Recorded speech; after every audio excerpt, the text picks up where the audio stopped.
Iwanan mo na siya, anak. Lahat ng galos na to sa katawan ko, siya ang may gawa ng lahat ng ito. Minaltrato niya ako, anak. Hindi totoo lahat ng paratang mo. Sinasabi mo lang yan dahil ayaw mo sa akin para kay Rico. Rico, maniwala ka. I swear, mali lahat ng first impressions niya sa akin. She's delusional. May sakit siya, hindi ba? May sakit siya sa utak. Matanda na siya at meron siyang demensya. Hindi niya alam lahat ng sinasabi niya. Ginawa mo pa talaga akong ulyanin. Matanda na siya at hindi siya nakakainom ng gamot, di ba? Dapat mag-stay na lang siya sa bahay ninyo. Nagpanggap lang siyang katulong dito dahil gusto niya makahanap siya ng maibubutas sa akin. Ganon siya kasama. Ganon niya ako kadisgusto para sa'yo. Ginawa ko yon dahil gusto kong malaman ng tunay mong ugali. Ginawa mo yon dahil ayaw mo ako para sa anak mo.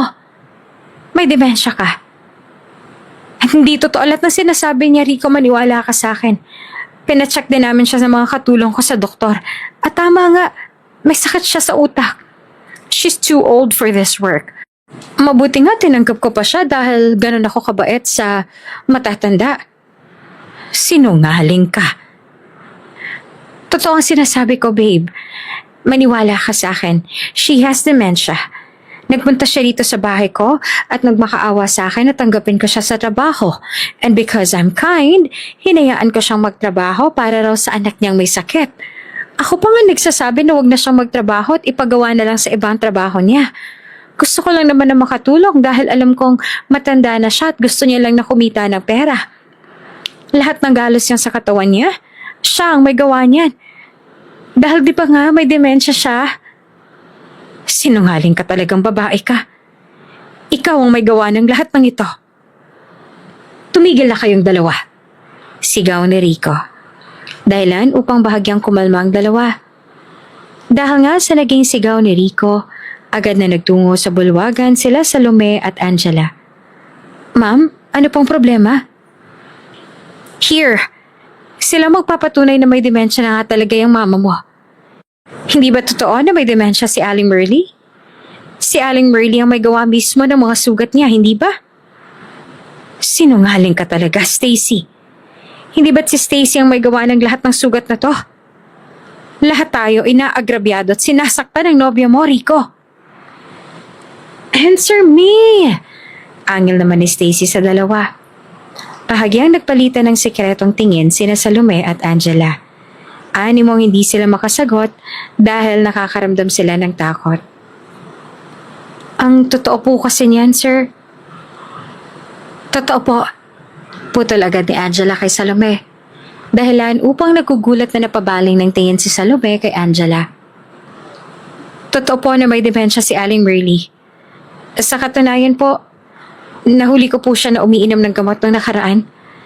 Totoo po ang sinasabi ni Stacy na may sakit si Aling Merly. Totoo po na si Aling Merly ang may gawa ng lahat ng galos niya. I'm done, ma. Sagot ni Rico sa nanay niya dahilan upang walang emosyong napabali ng tingin si Merly sa anak niya. Magagawa kong pakinggan ang lahat ng sentimiento mo. Pero hindi ko hahayaang sirain mo ang relasyon namin ng nobya ko. Dahil lang sa ayaw mo sa kanya. Kung ayaw mo sa mapapangasawa ko, siguro panahon na rin para putulin ko ang koneksyon nating dalawa. Ipapasundo na kita kay Frederick para mahinto na rin ang kahibangan mo. Dahil sa sama ng loob, walang ibang nagawa si Merly kung hindi ang umiling na lamang. Kung desisyon nito ng anak niya, wala na siyang magagawa roon. Sa sekretarya ko na lang ako magpapasundo. Sagot na lang ni Merly at wala sa sariling umalis sa harapan ng mga naroroon.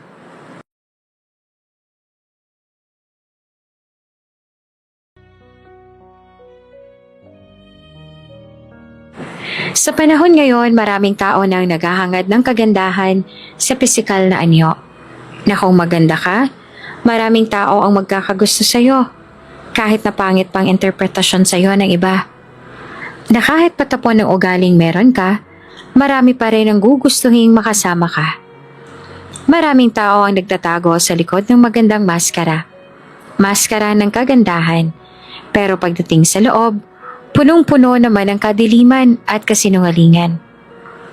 Paano mo nga ba malalaman ang tunay na ugali ng isang tao kung nagtatago siya sa likod ng magandang maskara? Magagawa mo nga bang tanggalin ang maskarang matagal nang nagkukuble sa mukha ng isang tao? Kailangan niyo po munang mag-bed rest, Ma'am Victorino. Saad ng doktor na ngayon ay abala na sa pagtingin sa patient's chart niya noong mga oras na yon. Walang ibang magawa si Merly kung hindi ang mapabuntong hininga sa sinabi nito. May nararamdaman na siya sa katawan niya at alam naman niya ang tungkol sa bagay na iyon. Sa katunayan nga, ay ilang beses na siyang sinabihan ng kanyang doktor na magpahinga. Pero patuloy pa rin siya sa pagtatrabaho at pagpunta sa kung saan-saan. Alam niyang may edad na siya, pero kahit na gusto niya mga magpahinga, kailangan niya pa rin tulungan ang anak niya sa negosyo nila. Mas lalo lang pong lalala ang kalagayan ninyo kapag hindi niyo sinunod ang mga payo ko. Nabanggit din po sa akin ng sekretarya ninyo na kahit na sinasabi kong mag-bed rest kayo ay nagtatrabaho pa rin kayo sa bahay ninyo? Saad muli ng lalaking doktor. Bago mumaling sa ginang na ngayon ay walang ibang nagawa kung hindi ang mapabuntong hininga na lang noong mga oras na yon. Hindi niyo rin iniinom sa tamang oras lahat ng gamot ninyo. Bihira na lang din kayo kung bumisita sa akin para sa check-up ninyo. Kapag po pinagpatuloy ninyo ang ganyan, mas lalo lang pong lalalang sakit ninyo at mapapadali pa ang buhay ninyo. Yun na nga ang mas maganda. Saad ni Merly bago siya muling napabuntong hininga. Walang ibang nagawa ang doktor kung hindi ang mapailing na lang sa sinabi ng ginang. Kahit na ganoon ang sinabi niya, labag ito sa kalooban niya. Paano na lang kung maaga siyang mawala dahil sa sakit niya? Paano naman si Rico? Si Sir Rico? Takang tanong ng personal aide niya sa bahay. Walang ibang nagawa si Merly kung hindi ang mapatigil sa paglalakad ng aksidenteng marinig ang usapan ng personal nurse aide niya at ng sekretarya niya. Naroon sila ngayon sa sala at animong nagkabatian lang ng mapag-usapan ng anak niya. Anong meron kay Rico? Anong meron sa anak niya at pinag-uusapan nito ng dalawa? Oo! Mabilis na sagot ng sekretarya ni Merly bago sumenya sa kausap na hinaan ng boses nila. Nabalitaan ko sa opisina na may girlfriend na raw si Sir Rico at may balak na nga raw na magpakasal. Legit yan? Oo, legit! Sagot ng sekretarya niya na bahagyang ikinaangat ng kilay ni Merly noong mga oras na yon. Sinabi lang din sa akin ng kaibigan ko na nagtatrabaho malapit sa opisina niya. Ang sabi pa nga sa opisina pa raw nag-propose si Sir Rico sa girlfriend niya. Di ko lang alam kung totoo nga engaged na sila ha. Pero ang balita ko, kalat na sa office ngayon. Nag-propose nga raw noong nakaraang linggo pa. Mabilis na nakaramdam ng lungkot si Merly noong mga oras na yon. Kung totoo nga ang pinag-usapan ng dalawa, bakit hindi mo lang ito sinabi at ibinalita ni Rico sa kanya? Gayong close naman silang dalawa ng anak niya. At kaisa-isa niya lang itong anak. Silang dalawa na lang magkasama sa buhay, kaya hindi niya rin maintindihan kung bakit may kumurot sa puso niya nang marinig ang usapan ng dalawa. Ang swerte naman ng girlfriend ni Sir Rico. Bilang saan ng nurse aide bago ito nangingiting sumandal sa mesa. Mabait na nga si Sir Rico, mayaman pa, mapagmahal pa sa magulang. San ka pa, diba? Yun na nga ang swerte niya. Sagot ng sekretarya bago pa ito napangisi. Ang tanong, swerte ba kaya si Sir Rico sa kanya? Nang dahil sa sinabi nito ay bahagyang umarko ang kilay ni Merly habang nagtatago sa gilid. Ang balita ko may pagkamaldita daw yung babaeng yun. Hindi ko lang alam kung bakit hindi nakarating kay Sir Rico yung balitang sinasaktan niya raw halos lahat ng katulong nila sa bahay. Nito na muling nagpaisip kay Merly ng mga oras na yon. Diyos ko, kung alam mo lang, nako, lahat halos ng kasambahay sa bahay ng babaeng yon, hindi raw tumatagal. Ultimong driver nga ng babaeng yon, may nakahuli na sinusuntok niya raw habang hinahatid siya sa opisina ni Sir Rico. Hindi ko lang alam kung ano yung punot dulo, pero ang balita, nahuli lang daw ng ilang minuto sa pagsundo sa kanya. Natatawa pa nitong kwento. Marami pa silang pinagkwentuhan tungkol sa ugali ng nobya ng anak niya na hindi niya na nagawang pakinggan. Lahat ng iyon ay chismis lang, kaya naman bakit siya maniniwala? Malalaman niya lang ang tunay na ugali ng dalaga sa oras na makasama niya ito sa iisang bahay. At isa pa, ay hindi naman siya nagpapadala sa chismis, lalo na kung tungkol sa isang tao. Malalaman niya lang ang tunay na ugali ng isang tao sa oras na makasama niya ito sa iisang bahay. At iyon, ang planong mabilis na pumasok sa utak niya noong mga oras na yon. Matanda na siya at higit sa lahat ay may sakit pa. Sa katunayan nga ay may taning na ang buhay niya. Hindi niya malang sinasabi sa anak niya dahil natatakot din si Merly na makaramdam ng takot ang anak sa pagkawala niya. Maraming trabaho at problema si Rico sa kumpanyang iiwanan niya.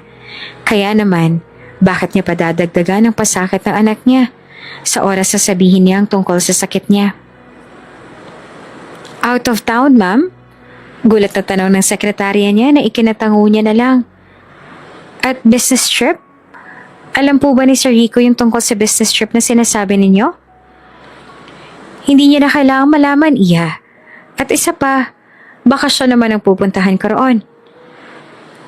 Pero ang sabi niyo po, business trip? Bakasyon. Sagot muli ni Merly bago siya muling bumuntong hininga at dinagdagan ng sinasabi niya. Bakasyon na may kasamang business meeting. Hindi naman ako pwedeng magstay na lang dito sa bahay at maghintay na lumala ang sakit ko. Kailangan ko ring tulungan si Rico. Magaling po si Sir Rico, ma'am. Kahit po hindi niyo siya tulungan, kaya niya na po lahat. Saad ng sekretarya na ikinaar ko lang ng kilay ni Merly. At saka isa pa po, alam kong hindi papayag si Sir Rico na umalis kayo ng bahay. Alam ko po hindi niya kayo papayagan sa oras na magpaalam kayo. Kaya nga hindi ako magpapaalam kung saan ako pupunta. Sagot ni Merly dahilan upang unti-unting mag-angat ng tingin sa kanya ang sekretarya niya. Aalis ako na ikaw lang nakakaalam. Huwag na huwag mong sasabihin kahit kanino na umalis ako at nagbakasyon ako sa ibang bansa. Pero paano naman ako, ma'am? Natatawang tanong ng sekretarya niya na bahagya niyang ikinabuntong hininga. Paano po kapag nalaman ni Sir Rico na pinagtakpan kita kung saan ka pupunta? Baka po mawalan ako ng trabaho. Tsaka isa po, hindi ko alam kung ano sasabihin ko sa oras na magtanong siya. Ni ayaw niyo nga pong banggitin sa akin kung saan bansa ba kayo magbabakasyon pagkatapos. Hindi ako hahanapin ni Rico at yan ang masisigurado ko sa'yo. Basta kapag tinanong ako, ang sabihin mo lang nasa opisina may ginagawang trabaho. 2 buwan lang naman ako mawawala. Saad ni Merly na para lang makumbinsi ang sekretarya niya, ngayon ay animong nagdadalawang isip na sa plano ang sinasabi niya. Abala ang anak ko sa trabaho kaya malabong mapansin niya na wala ako. At isa pa, malapit na siyang ikasal. Tsaka kung mas lalo lang siyang magiging abala ngayon sa pagpeprepara na kasal nila ng nobya niya.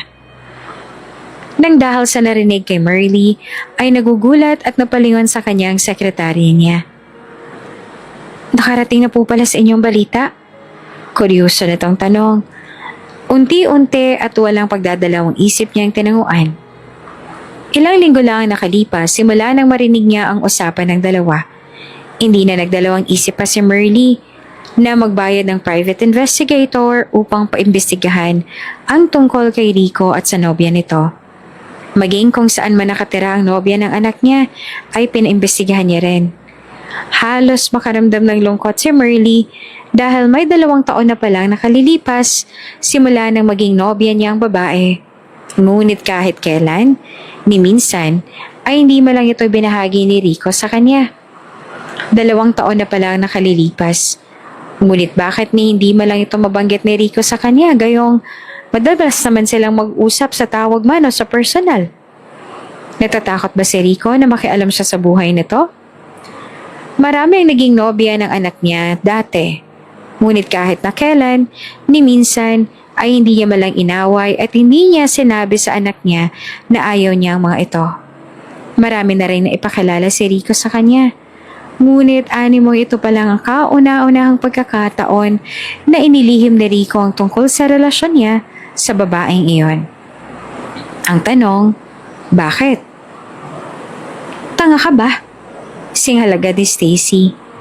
Walang ibang nagawa ang katulong na si Angela kung hindi ang nanginginig ang mga kamay na nagbaba ng tingin habang pinapakinggan ng sermon na maaari niyang marinig mula sa amo niyang si Stacy ng mga oras na yon. Bakit kasi sa dinami-rami ng pagkakataon na pwede siyang magkamali? Bakit ngayon pa na bad mood ang dalaga? Ang sabi ko, walang gatas! Sigaw agad ni Stacy bago siya tumayo mula sa sun lounger at agad na itinapon ng kape sa nakatayong si Angela. Agad na napatalon sa gulat si Angela dahil sa ginawa ng amo niya.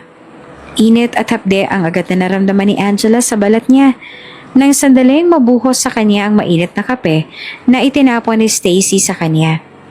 Maging ang mga katulong na nasa gilid ay napatalon at napasigaw sa nasaksihan. Kahit sino ay matatakot dahil sa nangyari dahil umuusok pa ang kape ng itinapon.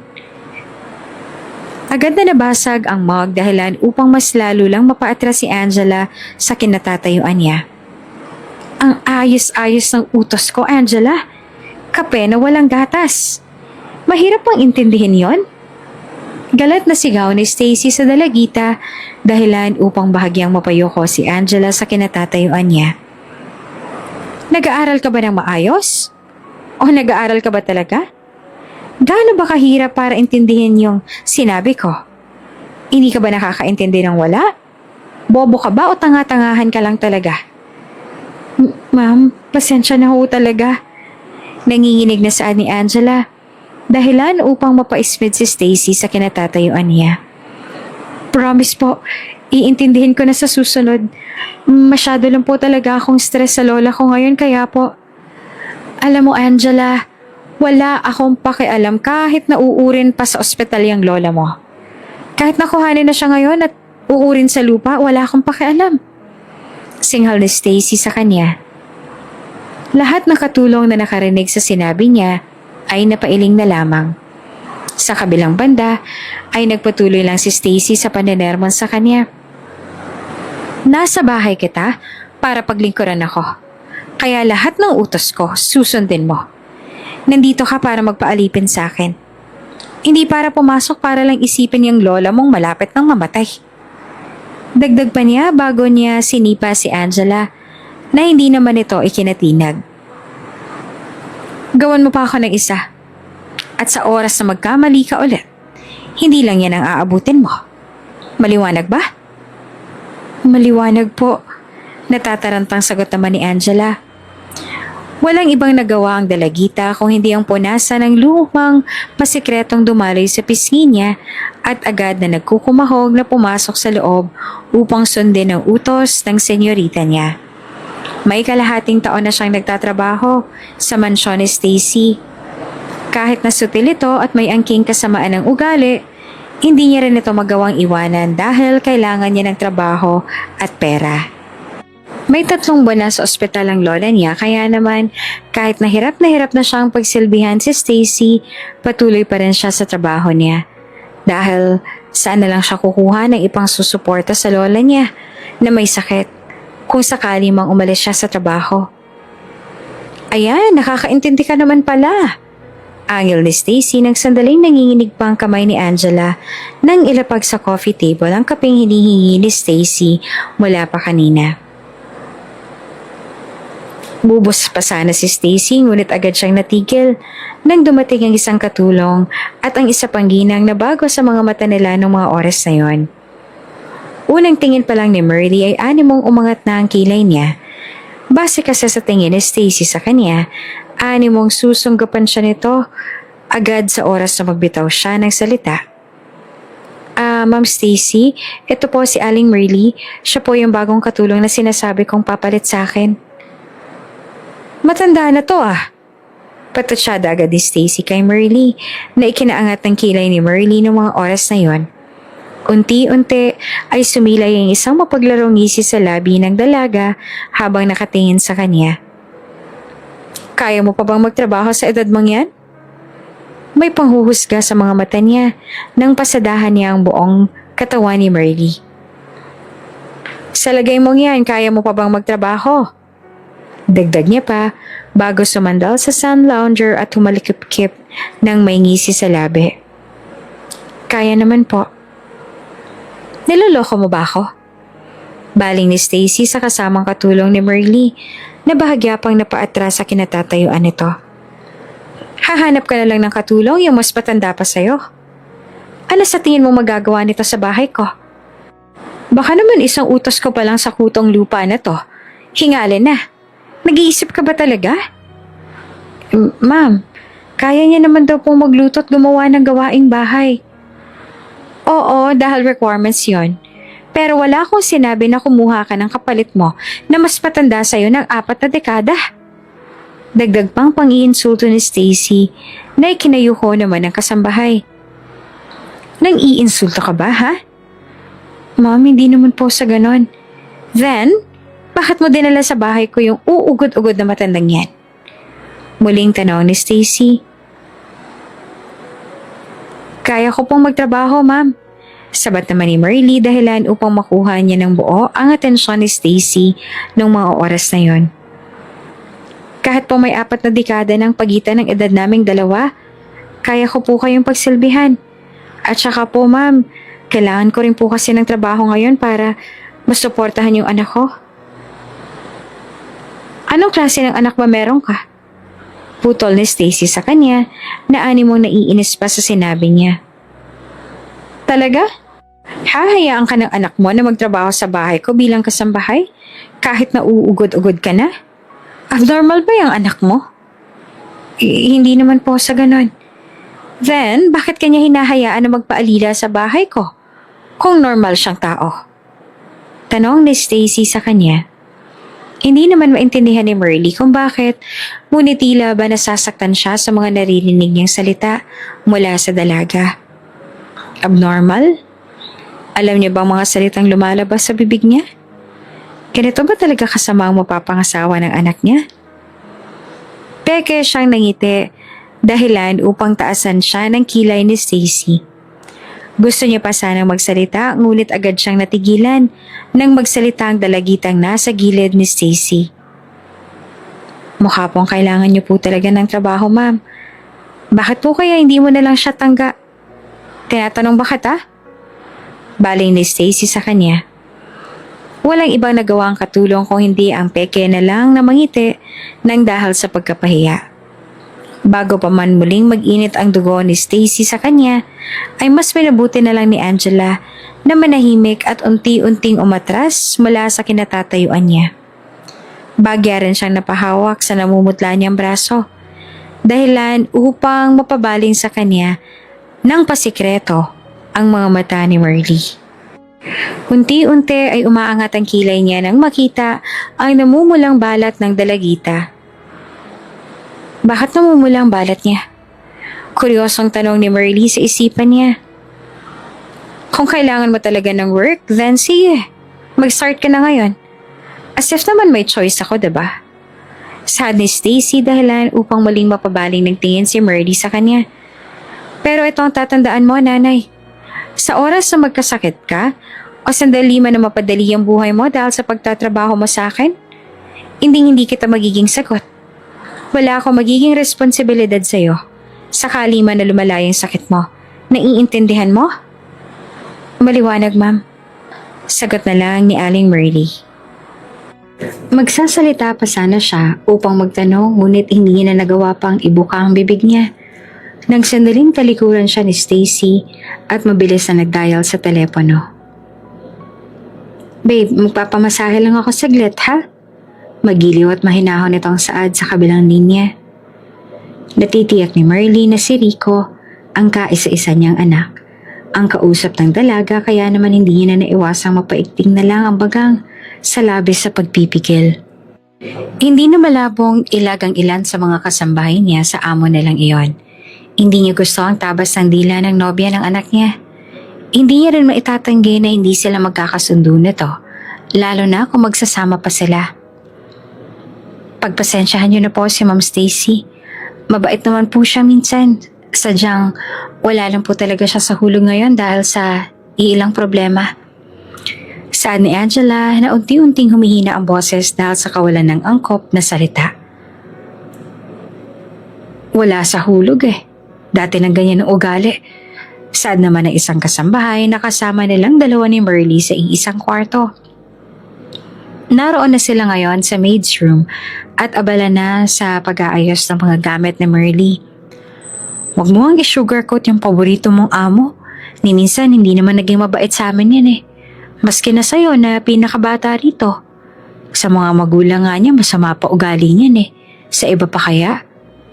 Singhal ng isang kasambahay bago bumaling kay Merly na ngayon ay napabuntong hininga na lang sa pinag-uusapan nila. Ano nga pong pangalan niyo, Nay? Ako si Merly. Tawagin niyo na lang akong Aling Merly. Pakilala niya sa sarili niya habang maaliwalas na nakangiti sa dalawa na ginantihan naman ng mga ito. Matagal na ba kayong kasambahay sa bahay na ito? Ako po may 4 na buwan nang nagtitiis. Ito pong si Angela, may kalahating taon na rin. Siya na rin po ang pinakabata sa amin dito. At ang alam niyo na, pinakamatagal ng kasambahay sa bahay na to. Sagot ng kasambahay sa kanya na bahagyang nakakapagtaka kay Merly noong mga oras na yon. Alam niyo po ba yung kasambahay na nagpasok sa inyo? Yung kasama ko kanina? Alam niyo po ba kung ilang buwan na siya rito? Ilan? Tanong ni Merly. Wala pa po siyang buwan. Sagot ng kasambahay sa kanya na animo nagpipigil ng tawa. May 2 linggo pa lang siyang nagtitiis, puro pa absent. Syempre kasi may anak na sa probinsya. Depensa naman ni Angela sa kasama dahilan upang mapatawa ang isa. Kung ikaw ang may anak sa probinsya, baka uwian mo rin araw-araw kung namimiss mo na. Hoy, malayong Bicol dito. Sad ng kasama na animong natatawa pa. Sa tingin mo ba sa layo ng Bicol dito makakauwi siya ng halos every other day? Walang matinong mag-uuwian ng Manila to Bicol araw-araw, ano? Kaya lang iyon nagpaalam na umalis dito, hindi na kinaya yung ugali ng boss mong yun. Talaga bang mahigpit ang amo natin? Tanong ni Merly na animong naghahanap pa ng matinong sagot sa dalawa. Baka naman wala talaga siya sa mood, kaya siya ganun magsalita kanina. Kahit sino naman, diba, kung mawawala sa mood talagang mapag-iinitan ng lahat, diba? Wala sa mood. Tingin niyo, Aling Merly, gawain po ba ng matinong tao ang nasa mood na saktan ng mga taong nakapaligid sa kanila? Hindi po ba't hindi? Saan nang kasama nila bago niya hinawakan ng braso ni Angela at agad yung pinakita kay Merly. Bahagya pang napaigik si Angela sa ginawa ni Salome noong mga oras na yon. Nakikita niyo po ba tong lapnos na to? Kaninang umaga lang po yan. Hindi niya lang po nagustuhan yung kapeng tinimpla ni Angela. Ayun, ibinuhos sa kanya. Bahagyang nakaramdam ng lungkot si Merly para sa dalagita. Nang sandaling mapakita na ni Salome ang lapnos na iyon kay Merly, wala nang iba nagawa si Angela kung hindi ang nahihiyang bawiin ang braso mula sa kasama. Hindi maintindihan ni Merly kung bakit, ngunit tila ba nakaramdam siya ng awa para sa dalagita. Bakit nga ba nandito ito at nangangatulong? Hindi ba't para sa edad niya ngayon, dapat ay nag-aaral pa siya? Gawain po ba ng matinong tao yan, Aling Merly? Muling tanong pa na Salome bago lumingon kay Angela na ngayon ay nananatili na lang na nakatungo. Ewan ko ba rito kay Angela? Ang dami-dami pwedeng pasukan. Bakit hindi niyo magawang iwanan yung Stacy na yan? Bakit nga ba, Iha? Tanong ni Merly sa kanya. Nang bumaling si Merly sa kanya ay tsaka lang naglakas ng loob ang dalagita na mag-angat ng tingin sa ginang at kasama. Kailangan ko po kasi ng trabaho. Nasubukan ko na rin naman po mag-apply ng ibang trabaho sa bayan pero na minsan, hindi nila ako tinatawagan. Sasabihin nila kulang ako sa experience. Hindi ko natapos ang high school. na hindi man lang ako nakapag-college. O kaya gagawin na lang dahilan yung hindi ko afford kumuha ng medical documents. At saka wala rin akong pera. Ito lang din po ang trabahong nakikita ko makakatulong sa akin kahit na papaano. Gustuhin ko mang umalis tulad ng kasama namin. Hindi ko rin naman magawa dahil may lola akong umaasa sa akin. Bahagyang lumungkot ang mukha ni Angela noong mga oras na yon. At ramdam na ramdam iyon ng ginang habang nakatitig sa kanya. Nasa ospital ang lola ko, Aling Merly. May 3 buwan na siyang naka-admit doon. Kaming dalawa na lang magkasama sa buhay at dito lang ako umaasa ng pambayad sa ospital. Kapag huminto ako sa trabaho ko, saan ako aasa ng pambayad sa gastusin ng ospital? Walang ibang nagawa si Angela kung hindi ang mangiti na lamang. Alam niyang nakakaramdam ng lungkot si Merly sa kwento ng buhay niya. Kaya naman hindi niya naiwasang mapangiti at mapailing na lamang. Gusto niya mang hindi kaawaan ay hindi niya rin naman magawa. Totoo naman kasi talagang hirap at ikahos ang buhay nila ngayon. Kahit nasubukin niya man iyong itago sa harap ng maraming tao. Siya na lang ang inaasahan ng lola niya kaya naman bakit pa siya titigil? Nung iginapang siya nito para lang makapag-aral siya ng elementary at high school, ay hindi mo lang siya nito sinukuan. Kaya naman, bakit pa siya ngayon susuko ngayong ito naman ang may kailangan sa kanya? Iha, napadalaw ka. Nakangiting bati ng lola ni Angela nang sandaling bisitahin ni ito sa ospital. Nangilid pa ang mga luha ni Angela bago siya lumapit sa higaan ng lola niyang may sakit bago siya yumakap dito. Ramdam ng lola niyang pagkasabik ng apo, kaya naman bahagya pa siyang natawa habang hinihimas ang ulo ng dalagita. Pasensya na po lola kung madalang na lang kitang madalaw. Hirap din po kasi ako magpaalam sa boss ko kaya minsan okay lang iha, naiintindihan kita. Sad ng lola niya habang nakangiting bumaling siya ng tingin dito. Ano nga palang gusto mong kainin? May tira pa akong tinapay, baka gusto mong kumain muna. Sabayan mo ko. Aniya pa rito. Magkasama nilang pinagsaluhan ng tinapay habang nagkukwentuhan at nagtatawanan. Kahit na papaano ay nawala sa isip ni Angela ang problema niya sa trabaho. At kahit na sa ilang saglit lang na inilaan niya sa lola niya, kahit na papaano at kahit na ilang minuto lang ay nabawasan ang dinaramdam niya. Gusto niyang maghanap ng ibang trabaho at lumipat na lang. Pero paano ang gagawin niya kung kailangan siya ng lola niya? Angela? Halos mawala ngiti sa labi ni Angela nang sandaling salubungin siya sa labas ng gate ni Salome. Bakas na bakas ang takot sa mukha nito. Kaya naman maging siya ay nakaramdam din ng takot. Bakit ganyan ang itsura mo? Tanong ni Angela kay Salome nang mapabuksan siya nito ng gate. May nangyari ba? Mayroon at yari tayong lahat. Natatakot na saan ni Salome dahilan upang mas lalong kumubog ang dibdib ni Angela noong mga oras na yon.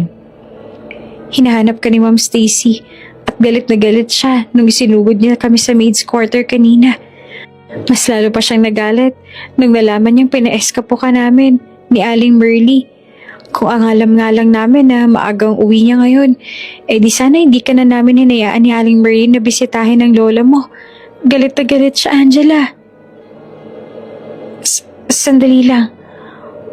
Mapuputokan tayong lahat.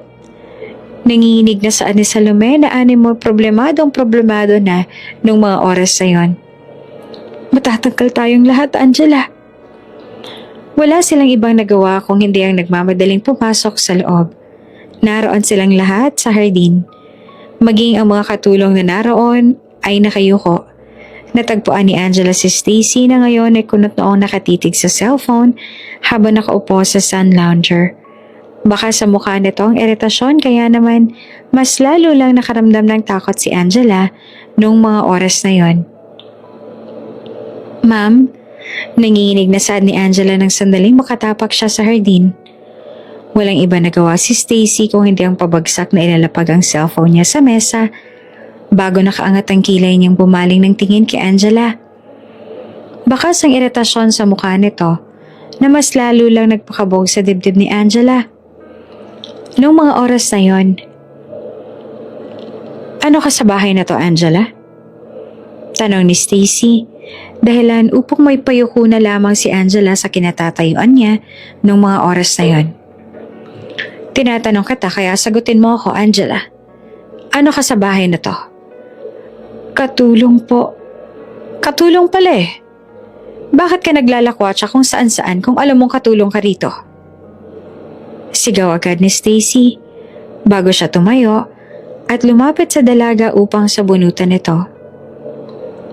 "Alam mo namang may obligasyon ka sa pamamahay ko, di ba?" "Opo, ma'am." Bakit kung kailangan kita, tsaka ka nawawala?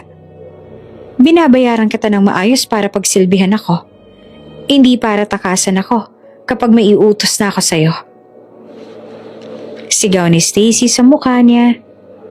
Bago niya pabugnot na binitawan ng buhok ni Angela na ikinaiyak niya na lang. "Sino nagsabi sa'yo na mag-undertime para maglakwatsa? Ha? Sino?" "Ma'am, hindi po ako naglakwatsa." Depensa ni Angela, dahilan upang natatawang mapailing si Stacy ng mga oras na yon. "Ma'am, binisita ko lang po yung lola ko dahil birthday niya ngayon." "Anong tawag mo doon? Hindi ba't lakwatsa? At isa pa, sinisweldahan ba kita para bisitahin yung lola mo? Si kamatayan ka ba para bisitahin yung naghihingalo? Papayagan lang kitang bumisita sa lola mo kapag sinundo na siya ni kamatayan. Pero habang humihinga pa siya, dito ka sa pamamahay ko." Galit na saad ni Stacy, dahilan upang mas lalong maiyak si Angela sa harapan nila. Walang ibang nagawa si Marley kung hindi ang magkuyom ng kamao sa mga salitang naririnig mula sa nobya ng anak. Below the belt ang lahat ng iyon. Paano siya nasisikmurang sabihin ang lahat ng iyon gayong kasambahay niya lang naman ito? "Papayagan lang kitang umalis kapag patay na yung lola mo." Muli pa niyang sigaw na nagpanting sa tenga ni Marley nung mga oras na yon. "Ma'am, para pong below the belt naman ang lahat yung sinasabi ninyo. Oo, binabayaran niyo kami ng patas pero hindi naman po yata tama yun. Para sabihin niyo kami ng ganyang klase mga salita." Saad ni Marley dahilan upang bahagyang makaramdam ng gulat lahat ng katulong na naroroon. "Kung makapagsalita naman kasi kayo, parang kasalanan ng bata na bumisita sa lola niya. Masama po bang bisitahin niya ang lola niya? Meron ba talaga kayong pamilya?" Muli niyang saad. Panay sa pagsenya si Salome sa kanya na tumahimik, ngunit hindi malang natinag si Marley sa ginawa niya. Sa halip na tumingin sa kanya, ay nananatili lang ang matalim niyang tingin kay Stacy na ngayon ay unti-unting bumaling ng tingin sa ginang nang may kunot sa kanyang kilay. Sino bang matandang to para sabihin siya ng ganoon? "Anong sinabi mo?" Natatawang tanong ni Stacy sa kanya na hindi naman sinagot ni Marley ng mga oras na yon. "Sino ka ba para sabihin ako ng ganyan? As far as I know, katulong ka rin naman dito." Saad ni Stacy bago unti-unting lumapad palapit sa kanya na hindi naman ikinatinag ni Aling Marley. "Binabayaran kita para magtrabaho, hindi para kwestiyonin ang paraan ko sa pagpapalakad sa mga tao ko." Hindi ganyan ang tunay na namamalakad, Stacy. Ang bata mo pa, pero ganyan ka nang umasta. Paano pa kaya kapag nag-asawa ka na? Ganyan ka rin ba makikitungo sa pamilya na magiging asawa mo pag nagkataon? Wait. Natatawang saad ni Stacy na animong katawa-tawang sinabi ni Marley noong mga oras na yon. Sino ka bang matanda ka? At anong alam mo? Ang usapan dito tungkol sa pamamalakad ko sa mga kasambahay ko. Huwag mo nga akong questionin tungkol sa pamilya na sinasabi mo. Mabuti pa, para hindi ka madamay sa galit ko, manahimik ka na lang, okay? Dagdag pa nito. Hindi na rin naman nagawa pang sumagot ni Marley dahil pinigilan na siya ni Salome na magsalita. Wala na rin siyang nasabi ng sandaling hawakan ng mahigpit ni Salome ang kamay niya. Napansin naman ni Stacy na wala nang masabi si Merly, kaya naman isang ngisi ang gumuhit sa labi niya noong mga oras na yon. Wala ka rin naman palang binatbat. So mag-shut up ka na lang at gawin mo na lang ang trabaho mo, okay? Hindi ko kailangan ng life suggestions ng matandang katulad mo. Sambit ni Stacy bago siya umismid at muling humarap kay Angela na hanggang ngayon ay nakatungo pa rin sa kinatatayuan. This is my last warning to you, Angela. Sa susunod na tumakas ka pa ng hindi ko nalalaman, hindi lang salitang matatanggap mo sa akin. Naiintindihan mo ba? Pabilis na tumango si Angela upang hindi na humaba pa ang diskusyong iyon. Gusto pa sanang saktan ng pisikal ni Stacy si Angela, ngunit dahil nga sa alam niyang maraming pipigil sa kanya, hindi niya na iyon ginawa pa. Sa halip ay walang ibang nagawa si Stacy kung hindi ang isa-isang umismid sa lahat ng naroon bago niya iniwanan ng mga kasambahay niyang hanggang ngayon ay gulat na gulat pa rin sa mga nangyayari. Wala nang ibang nagawa sila Salome at Merly kung hindi ang lapitan si Angela na ngayon ay patuloy na lang sa pag-iyak noong mga oras na iyon. Ang akala ko ba sanay ka na kay Stacy, Angela? Huwag ka nang umiyak, tama na. Saad ni Salome habang patuloy sa pagtapik sa balikat ng kawawang dalagita. Hayaan mo na yung babaeng yun. May karma na darating sa kanya. Kaya huwag mo na intindihan lahat ng sinabi niya, ha? Tama lang ba na wala tayong gagawin? Kunot noong tanong ni Merly, dahilan upang papabaling sa kanya ang dalawa. Hindi na tama lahat ng ginagawa niya. Sinasaktan niya lang kayo ng pisikal. Pati ba naman sa damdamin sinasaktan niya kayo? Para siyang walang konsensya. Hindi lang po parang Aling Merly. Wala po talaga siyang konsensya. Natatuwang biro ni Salome na hindi naman ikinabago ng lukot na mukha ni Merly. Kidding aside, kahit na gano'n ang ugali niya, hindi niya na po mababago yun. At mas lalong hindi niya rin yun babaguhin kahit na nag-aagrabyado niya ng mga katulong niya. Alam niyo po sa bahay na to, patibayan na lang talaga ng sikmura kung sino talagang makakatagal. Kapag umalis ka, talo ka. Kapag nagtiis ka, di congrats. At the end of the day, wala naman talaga tayong choice kung hindi ang makisama kahit na mahirap dahil wala naman ibang trabahong tatanggap sa atin. Lalo na't wala naman tayong pinag-aralan. Dagdag pa niya, bagong ngumiti ng malungkot. Alam ni Merly na kahit anong gawin at paghimok niya sa dalawa, hindi niya maaaya ang dalawa na umalis sa trabaho nilang yon at naiintindihan niya iyon. Sino nga naman ang taong aalis sa trabaho nila kung alam nila sa sarili nilang mahirap naman talagang maghanap ng trabaho ngayon? Kahit na mahirap, titiisin para lang makasurvive sa isang araw. Ang tanga mo talaga! Singhal ni Stacy kay Merly bago niya ibinato sa mukha nito ang rubber shoes na inabot ni Merly sa kanya. Tumama iyon sa ilong ni Merly at kahit na masakit, wala siyang ibang nagawa kung hindi ang mapapikit na lamang. Hindi ba't ang sabi ko sa'yo, yung kulay blue? Colorblind ka bang matanda ka o olyaning ka lang talaga? Angil pa ni Stacy bago niya patapong hinubad ang rubber shoes na isinuot ni Stacy kanina at pabugnot na sumandal sa sofa. Yung kulay blue na may white na sentas, yung nasa taas ng tokador sa kwarto. Kung hindi mo pa maintindihan yung instructions ko, lumayas ka na lang. Dagdag pa nito, habang kunot noong nakaismid sa kanya. Walang ibang nagawa si Aling Merly kung hindi ang mapabuntong hininga na lang bago siya nagdesisyong tumayo mula sa pagkakaluhod sa harap ng amo at agad na sinunod ang utos nito. Habang nasa bulwagan ay bahagya pang nakaramdam ng hilo si Merly kaya naman agad siyang napahawak sa pader na nasa gilid niya. Mabilis niyang pinikit ang mata niya upang kahit na papaano ay mabalanse ang sarili. Nasa ganoon siyang estado nang sandaling makita siya ni Angela. Aling Merly, ayos lang po ba kayo? Nag-aalalang tanong ng dalagita bago niya inalalayan si Merly na umupo sa sofang nasa gilid nila. Namumutla kayo, Nay. Masama po bang pakiramdam ninyo? Nilalagnat po ba kayo? Hindi naman, Iha. Okay lang ako. Salamat.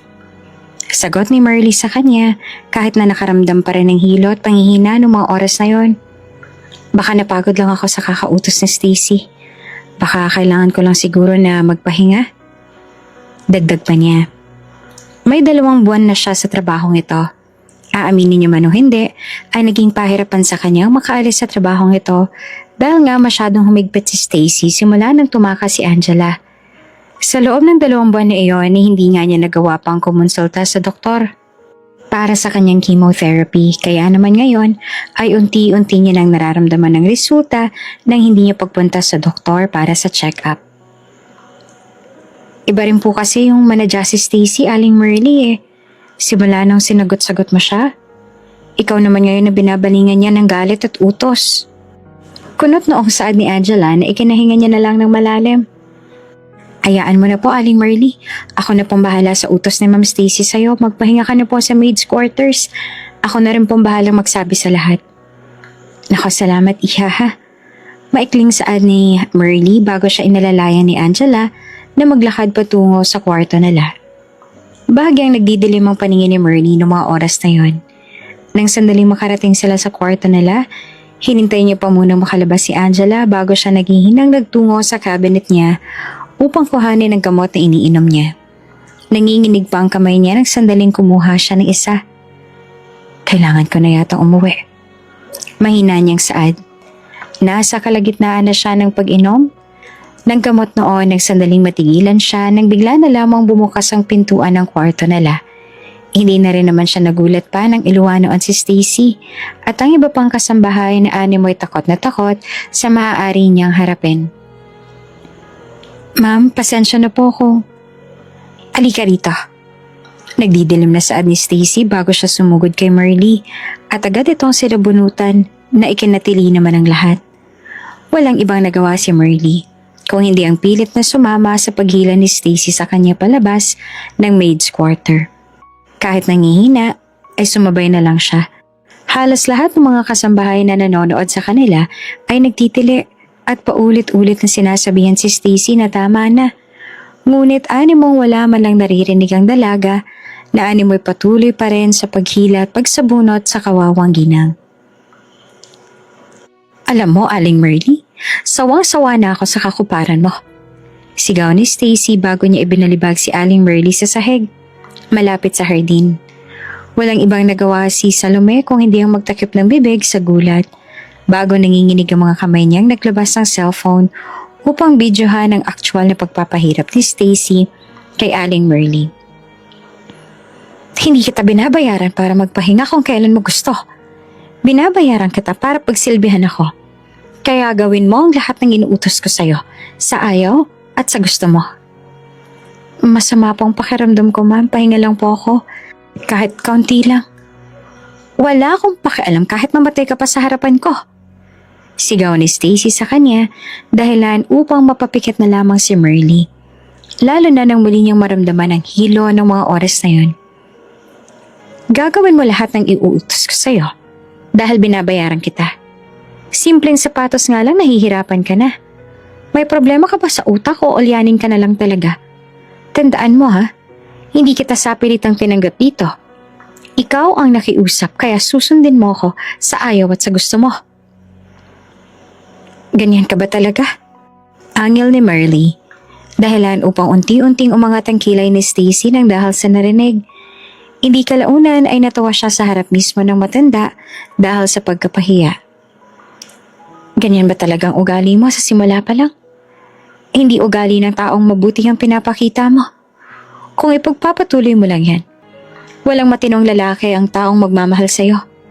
Tatanda kang dalaga kapag hindi ka nagbago, Stacy.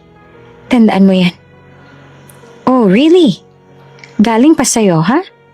Natatawang sagot ni Stacy sa kanya na hindi man lang ikinatinag ni Marley. Pwede bang alalahanin mo rin kung anong sinagot mo sa akin nung una kung bakit kailangan mong trabahong to?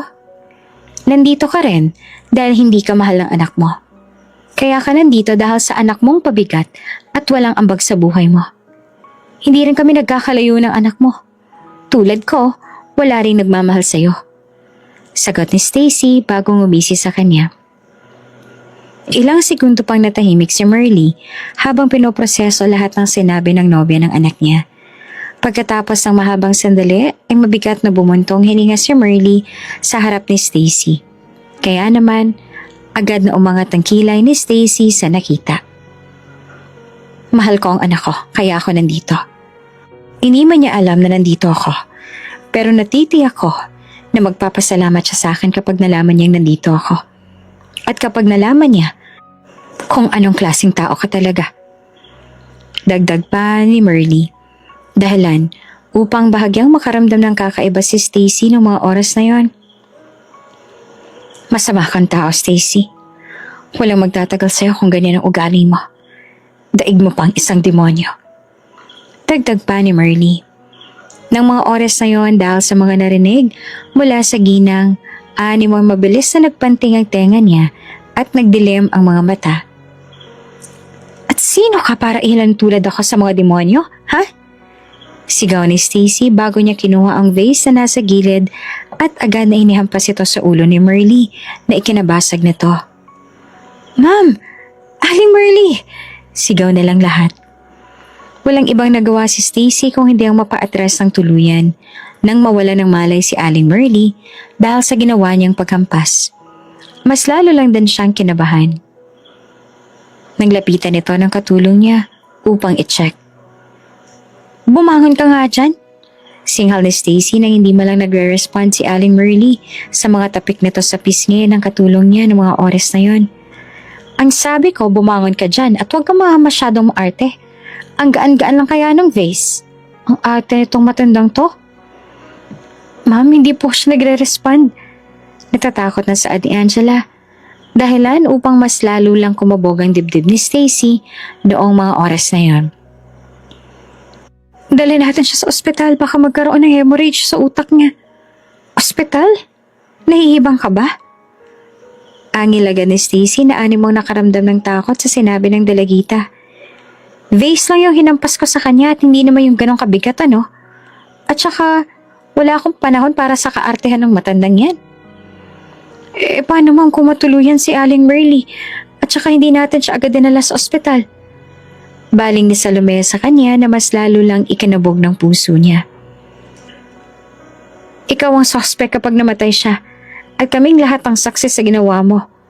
Baka malabel pa kami nakasabot mo kapag hindi kami agad nagsumbong. Tumigil ka nga dyan. Kung ano-anong pumapasok sa maliit mong kokote. Angil agad ni Stacy sa kanya na inismera naman ni Salome ng palihim. Mabuti pa dalhin niyo siya sa kwarto para makapagpahinga siya.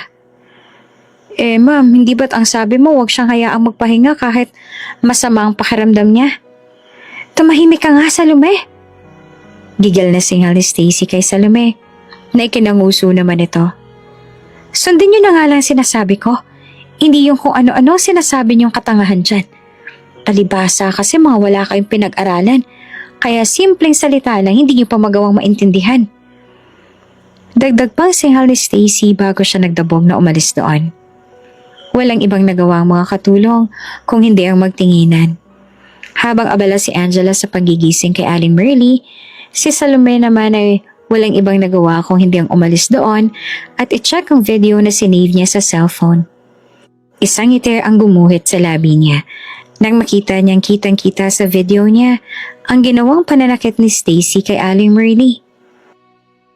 Oops! May break muna!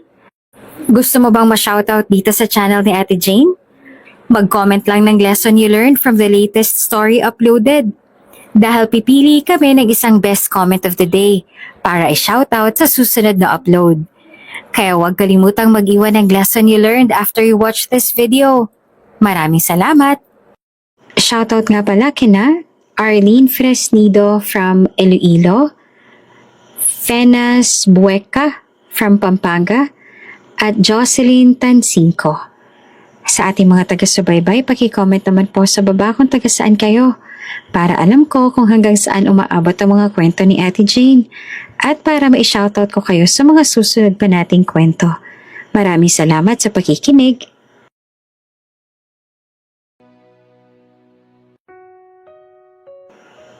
Simula na ng pagbagsak mo, Stacy.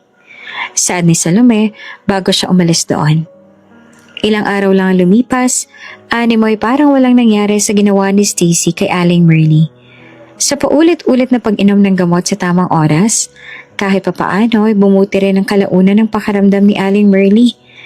At kahit na bumuti ang kalagayan niya, kahit na papaano, hindi pa rin iyon nababawasan ng bigat sa dibdib ni Merly. Paano siyang nagawang saktan ng pisikal ni Stacy? Ito ba talaga ang babaeng gusto ni Rico? Hahayaan niya ba na mapunta sa ganong klase ng babae ang kaisa-isang anak niya? Si Rico na lang meron siya ngayon. Hahayaan niya bang ganong klase lang ng babae ang mapapangasawa niya? Uminom na po ba kayo ng gamot, Aling Merly? Tanong ni Angela nang sandaling bigyan niya ng tubig si Aling Merly. Naroon sila ngayon sa gilid ng hardin at abala sa pagpapahinga. Kakatapos lang nilang maglinis sa kusina kaya naman naroon sila ngayon. Oo, salamat nga pala sa pag-alaga sa akin ha at sa pagsambot sa trabaho ko nung hindi ako makatayo. Sagot ni Merly sa dalagita dahilan upang tumango si Angela sa kanya habang may ngiting nakaukit sa labi nito. Maalala ko, masyado ka pang bata para magtrabaho. Bakit kaya hindi ka muna magtapos ng pag-aaral mo, Iha? Nang dahil sa tanong ng ginang ay bahagyang natawa si Angela noong mga oras na yun. Wala namang ibang nagawa si Merly kung hindi ang magtaas ng kilay. Wala po sa bokabularyo ko na makapag-aral. Sapat na po sa akin yung matutong bumasa at sumulat. At isa pa po, hindi ko na kayang ituloy ang pag-aaral ko sa kolehiyo. Sagot pa ni Angela na tinanguan niya ng malungkot. Ang mas importante po sa akin ngayon ang makalikom ng pera kaysa sa makapag-aral. Si Lola na lang meron ako. Baka kapag iniwan ako ni Lola, wala na rin. Dagdag pa niya. Gustong tulungan ni Merly si Angela sa oras na makalabas siya sa bahay na to. At isa rin yon sa mga gusto niyang gawin bago pa matapos ang lahat. Balak niyang pag-aralan si Angela, gayon din si Salome. Dahil hindi lang anak ang naging turing niya sa mga ito. Sila rin ang nag-alaga sa kanya noong mga panahong may sakit siya. Kaya naman, hindi niya kayang kalimutan ng dalawa sa oras na makakaalis siya rito. Wisit na babae yan. Angil ni Salome bago niya pinabagsak na inilagay ang tray sa harap ni na Merly at Angela. Walang ibang nagawa ang dalawa kung hindi ang kuryosong bumaling ng tingin sa kanya.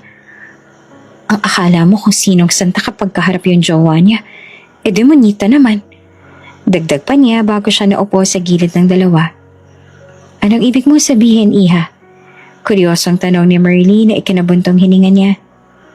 Si Sir Rico nandyan. E di ba utos ng utos niyang si Stacy sa atin?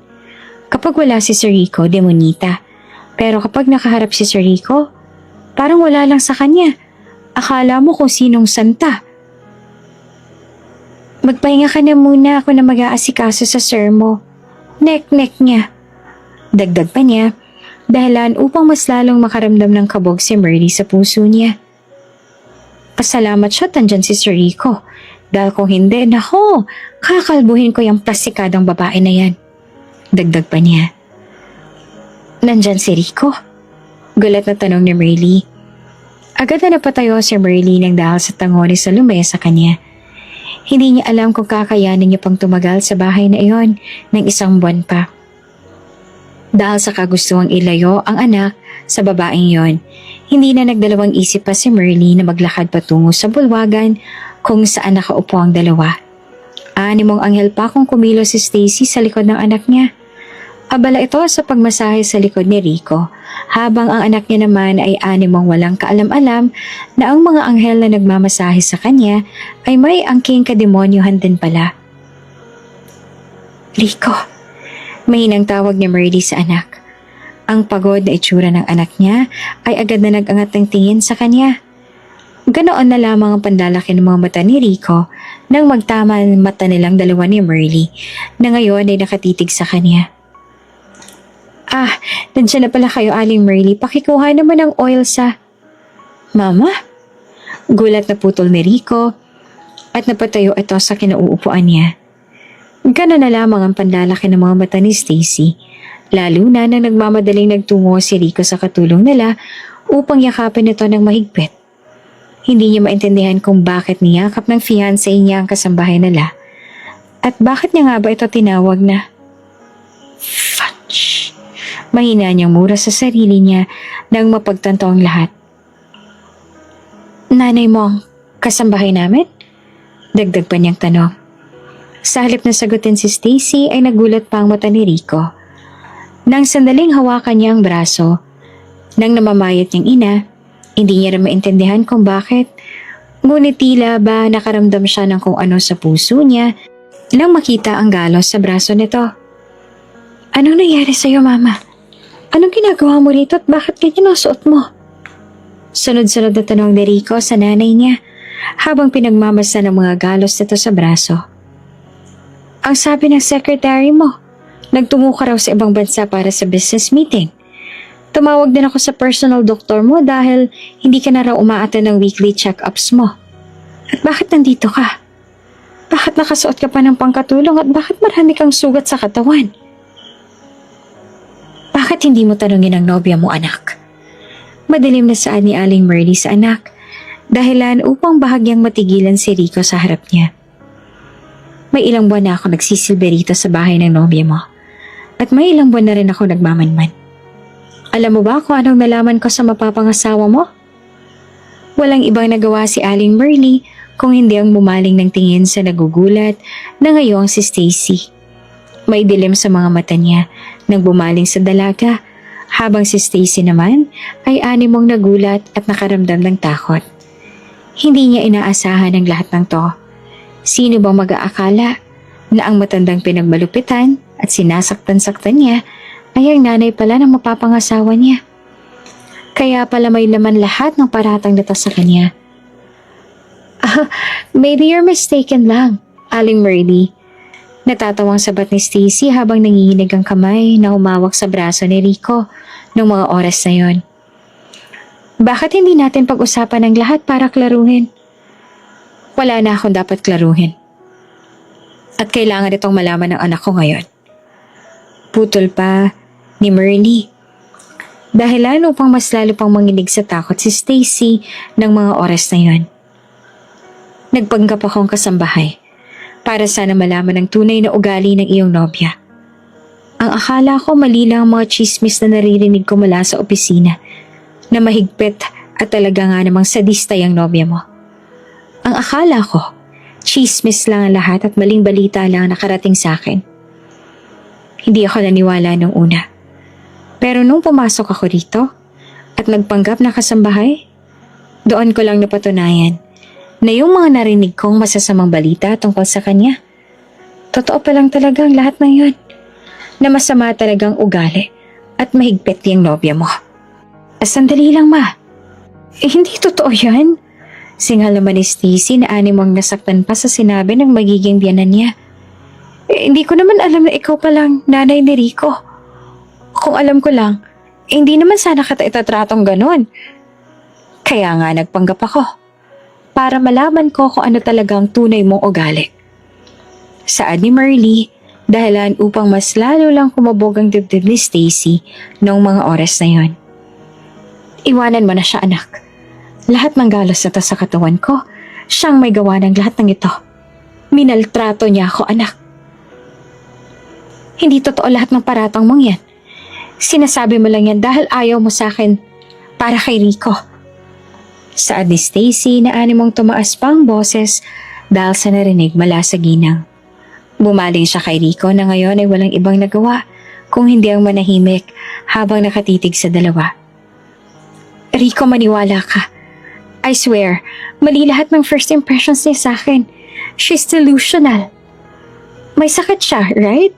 May sakit siya sa utak. Matanda na siya at meron siyang demensya. Hindi niya alam lahat ng sinasabi niya. Ginawa mo pa talaga akong ulihanin? Matanda na siya at hindi siya nakakainom ng gamot, di ba? Dapat ngayon mag-stay na lang siya sa bahay ninyo. Nagpanggap lang siyang katulong dito dahil gusto niyang makahanap siya ng maibubutas niya sa akin. Ganon siya kasama. Ganon niya ako kadisgusto para sa'yo. Ginawa ko yun dahil gusto kong malaman ang tunay mong ugali. Ginawa mo yun dahil ayaw mo ako para sa anak mo. Sigaw pabalik ni Stacy sa kanya at agad na naluha para lang kaawaan siya ni Rico noong mga oras na yun. May demensya siya at hindi totoo lahat ng sinasabi niya. Pinacheck din namin siya ng mga katulong ko sa doktor. At tama, may demensya nga siya. She's too old for this work. Mabuti nga tinanggap ko pa siya dahil ganon ako kabait sa matatanda. Sinungaling ka. Totoo ang sinasabi ko, babe. Baling ni Stacy kay Rico na ngayon ay animoy hati ng opinyon para sa dalawa. May demensya siya. Nagpunta siya rito sa bahay ko tung makaawa sa akin na tanggapin ko siya sa trabaho. And because I'm kind, hinayaan ko siyang magtrabaho para raw sa anak niyang may sakit. Ako pa nga nagsabi na huwag na siyang magtrabaho at ipagawa na lang sa ibang trabaho niya. Gusto ko lang naman na makatulong dahil alam kong matanda na siya at gusto niya ng kumita ng pera. Lahat ng galos sa katawan niya, siyang may gawa niyan. Dahil may demensya na siya. Sinungaling ka talagang babae ka? Sigaw pabalik ni Murray sa kanya. Ikaw kayang may gawa ng lahat ng to. Tumigil na nga kayong dalawa. Sigaw ni Rico. Dahilan upang bahagyang kumalma ang dalawa. Dahil nga sa naging sigaw ni Rico, agad na nagtungo sa bulwagan sila Salome at Angela.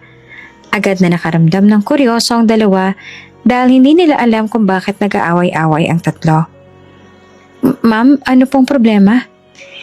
Here, sila magpapatunay na may demensya na talaga yung mama mo. Saad ni Stacy bago bumaling sa dalawang katulong, nakakarating lang ng mga oras na yon. Nang hindi magsalita ang dalawa, ay lihim niyang binalingan na nagbabantang tingin ng dalawa, bagay na ikinatakot naman ng mga ito. Hindi ba totoo na may demensya na si Aling Murdy? Si Aling Murdy lang naman na may gawa ng mga sugat niya, hindi ba? Sinungaling ka talaga, Stacy. Angil ni Murley bago bumaling sa dalawa na ngayon ay animong hindi na makasagot. Hindi ba't si Stacy ang may gawa ng lahat ng sugat na to? Lahat tayo ay naagrabyado at sinasaktan ng nobya mo, Rico. Answer me. Angil ni Stacy sa dalawa. Bahagya naman nagpalitan ng sikretong tingin sina Salome at Angela. Animong hindi sila makasagot dahil nakakaramdam sila ng takot. Kung umamin sila na totoo ngang sinasaktan sila ni Stacy, mawawalan sila ng trabaho. At kapag naman nagsinungaling sila, paano naman si Aling Murley? Ang totoo po kasi niyan, sir.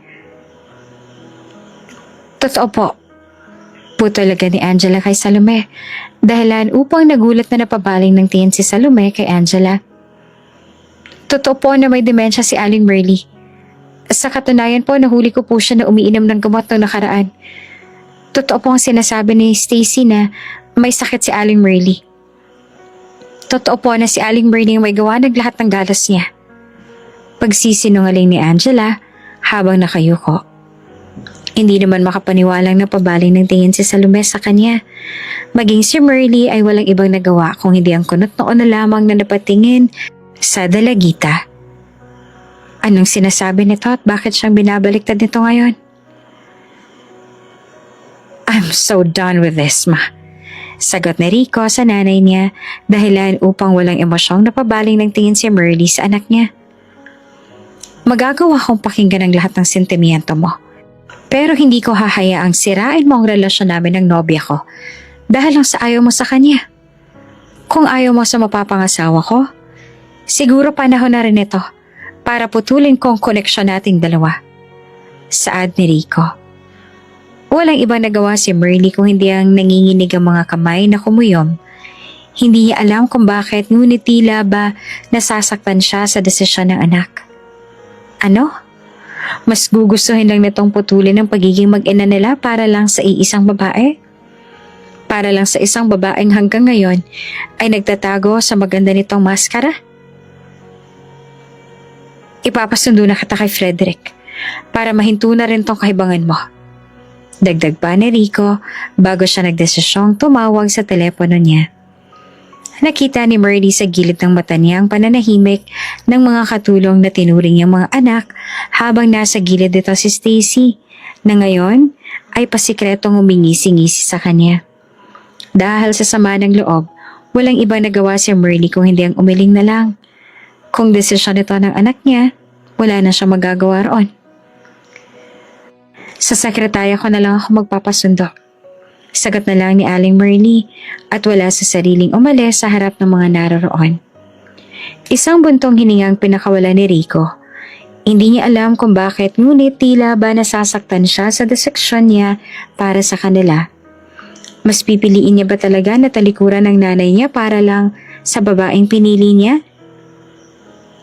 Mahal na mahal kita, Rico. Malambing na saad ni Stacy bago ito humawak sa braso niya at sumandal sa balikat ni Rico. Hindi alam ni Rico kung tama ba ang pinili niya. Naging makasarili ba siya?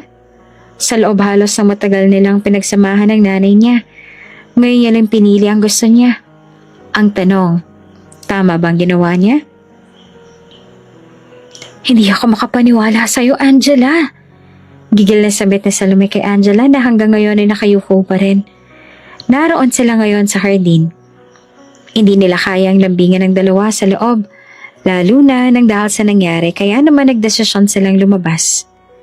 Talagang mas pinili mo pang ipaglaban si Stacy kaysa sa taong nagpakananay sa atin? Siya madalas ang umaako sa'yo at nagtatanggol pagkatapos ipagpapalit mo siya sa babaeng madalas ka kung bugbugin at aso ang tingin sa'yo? Nasaan ang konsensya mo, Angela? Hibang ka na ba? Ano bang pinakain sa'yo ng Stacy na yun para magbagong tingin mo ng biglaan sa kanya? Maiintindihan mo rin ako, Salome. Sagot na lamang ni Angela, dahilan upang hindi na makapaniwalang nagpabalik-balik sa paglalakad si Salome sa harapan niya. May lola akong umaasa sa akin. Kapag nawalan ako ng trabaho, hindi ko alam kung saan ako pupulutin. Dagdag pa niya na animong basag pa ang boses ng dahil sa nangyari. Marami namang trabaho sa mundo, Angela. Hindi lang naman yan ang pwede mong pagtiyagaan. Sagot ni Salome sa kanya na animong dismayado pa rin hanggang ngayon. Ewan ko ba sa'yo at wala kang desisyon para sa sarili mo? Hindi mabibili ng perang prinsipyo, ha?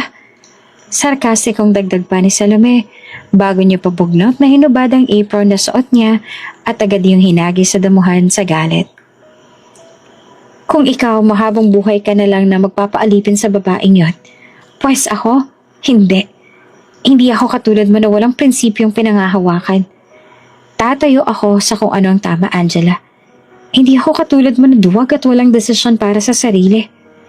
Ngayon na wala na si Aling Merly, ayoko na rin. Aalis ako sa impyernong to. Dagdag pa niyang sigaw bago siya nagdadabog na umalis doon sa harap ni Angela na ngayon ay maluha-luha na rin. Hindi maintindihan ni Angela kung bakit, ngunit tila ba nag-uumpisa na siyang makaramdam ng pagsisisi nung mga oras na yon. Tama lang ba talaga ang ginawa niya? Nawalan siya ng nanay-nanayan at kinakapatid sa bahay na iyon nang sandaling ipagtanggol niya si Stacy. Nang sandaling ipagtanggol niya, ang babae na umpisa pa lang ay wala naman talagang pakialam sa kanya. Tanggal ka na. Sad ni Stacy sa kanya na ikinakalabog ng puso niya. May 3 buwan na nakalipas simula ng pagtakpan niya ito. Alam kong malapit ka kay Aling Merly at hindi kita dapat na pinagkakatiwalaan. Baka kung ano pang gawin mo sa akin pag nagkataon. Dagdag pa nito na mas lalong ikinagulat ni Angela. Ma'am, parang awa niyo na po. Hindi po ako pwedeng mawala ng trabaho. Nasa ospital po ang lola ko at kailangan ko ng pera para... Wala akong pakialam kahit saang impyerno ka pa mapunta para lang makalikom ng pera. Magmula sa araw na to, ayaw na kitang makitang umaaligid sa pamamahay ko. Magsama kayo ng Merly na yan. Dagdag pang saad ni Stacy, bago ngingisi-ngisi siya nitong tinalikuran. Wala sa sarili si Angela nang sandaling makatuntong siya sa kwarto ng lola niya sa ospital. Tulad ng nakagawian ay payapa lang itong natutulog. Walang ibang kasama kung hindi ang dextrose na nakatusok sa kanya. Hindi niya alam kung ano nga bang naging kasalanan niya sa dati niyang buhay at bakit nararanasan niya ang lahat ng hirap na ito ngayon. Hindi naman siya naging masama, ngunit bakit siya pinahihirapan ng ganito?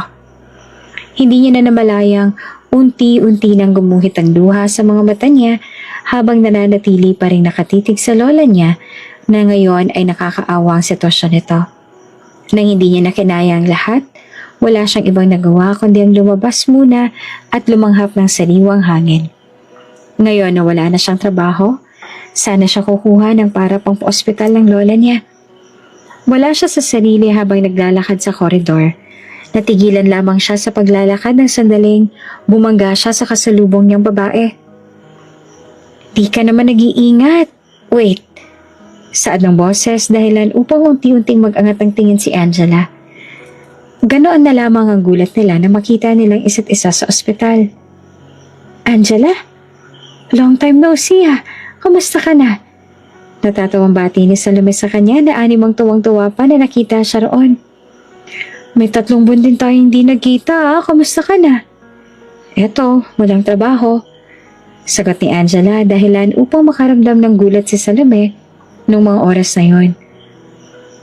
Pagkatapos ng 3 buwan simula nung mangyari yung lahat, yung babaeng tinulungan ko, tinanggalan pa ako ng trabaho. Ngayon, hindi ko na alam kung saan ako kukuha ng pambayad sa ospital. Hindi ko rin alam kung saan ako hahanap ng trabaho ngayon at wala naman akong sapat na pera para manguha ng mga dokumento na kakailanganin ko sa bagong trabaho. Ayos lang yan. Andito naman si Aling Merly. Ay, si Ma'am Merly pala. Munti ko na makalimutan. Saad ni Salome na animo natatawa pa. Gusto pa sana magtanong ni Angela dahil maging siya ay naguguluhan sa sinabi ni Salome. Ngunit bago niya pa man magawa iyon, ay nahila na siya nito patungo sa isang pribadong kwarto. Pagbukas ni Salome ng kwarto ay ang ginang agad na nakahiga sa kama ang nasaksihan niya. Nanonood ito ng palabas sa TV at animong naistorbo lang nang pumasok silang dalawa. Ma'am, tingnan niyo kung sinong nabangga ako sa labas. Saad ni Salome dahilan upang mag-angat ng tingin si Merly sa kanya. Gustong mangilid ng luha ni Angela nang pinagmasdan siya ni Merly. Pakiramdam niya kasi ay may galit pa rin sa kanya ang ginang buhat sa ginawa niyang pananakip kay Stacy noon pero agad ding nawala ang takot niya nang sumilay ang ngiti sa labi ni Merly at agad na sumenya sa kanya na lumapit para sa isang yakap. Dito na hindi napigilan ni Angela ang mapayakap sa ginang na matagal niya na rin hindi nakita. Sorry po, Aling Merly, kung pinili ko si Stacy. Pasensya na po kung takot na takot ako sa kanya noon. Pasensya na po kung hindi ko kayo agad na nadalaw. Pasensya na po kung nagawa ko sa inyo yon. Hindi ko naman po alam na... Shhh! Pagtahan ni Aling Merly kay Angela, kasabay ng pagyakap dito. Dahilan upang tumigil sa pagsasalita ang dalaga hanggang tuluyan niya nang sinagot ang yakap ng ginang. Matagal na kitang pinatawan. At kahit magkanoon, hindi naman ako nagtanim ng galit sa iyo, Iha. Anak na ang turing ko sa inyo ni Salome. Kahit na anong mangyari, mananatili pa rin kayo sa puso ko kahit na anong mangyari. Dagdag pa ng ginang. May 3 buwan ang nakalilipas simula nang mangyari ang lahat. Simula nang umalis si Salome sa poder ni Stacy, hindi kalaunan ay tuluyan niyang nahanap si Merly. Si Merly ang nagbigay ng trabaho sa kanya kaya naman hanggang ngayon ay malaki pa rin ang pasasalamat ni Salome sa kanya. Ngayon na natagpuan niya na si Angela, hindi kalaunan ay tinulungan niya rin ito na magkaroon ng trabaho. Maging ang hospital bills ay sinagot na rin ni Merly at ang hiningi lang nitong kapalit ay ang mag-aral ng mabuti si Angela habang nagtatrabaho sa kanya. Malaking pasasalamat ni Angela sa ginang dahil kung hindi dahil dito, hindi niya mararanasang makatapak sa kolehiyo.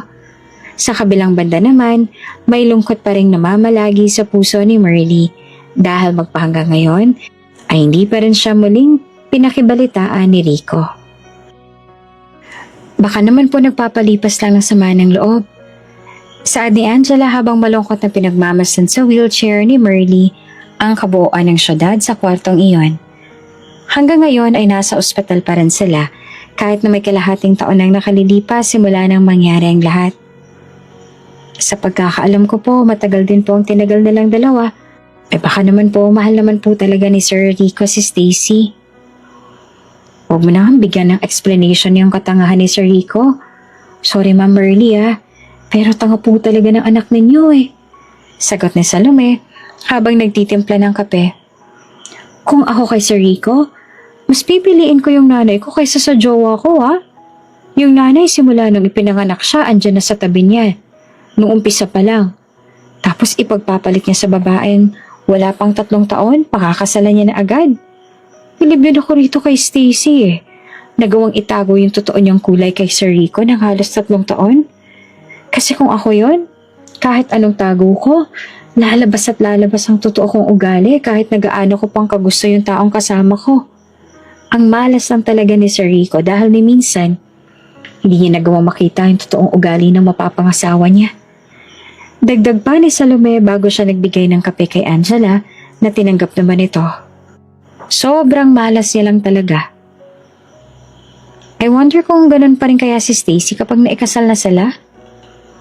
Posibleng lumabas din yung totoo niyang ugali, lalo na kung magkasama lang sila sa iisang bahay. Sagot ni Angela sa kanya bago siya bumaling kay Merly na ngayon ay nananatili pa rin nakatulala sa bintana. Pero hahayaan na lang ba natin yon? Dagdag pa niya. Nang dahil sa narinig ay doon lang nagdesisyon si Merly na bumaling ng tingin kay Angela. Hindi niya alam kung bakit, ngunit tila ba may lumabas na ngisi sa labi niya nang dahil sa narinig niya mula sa dalaga. Mukhang ito palang kauna-una ang pagkakataon na narinig niya ang salitang iyon mula kay Angela. Kaya naman hindi niya naiwasang mapangiti na lamang. Hindi, sagot ni Merly sa kanya na ikinangiti nilang tatlo. May plano ako.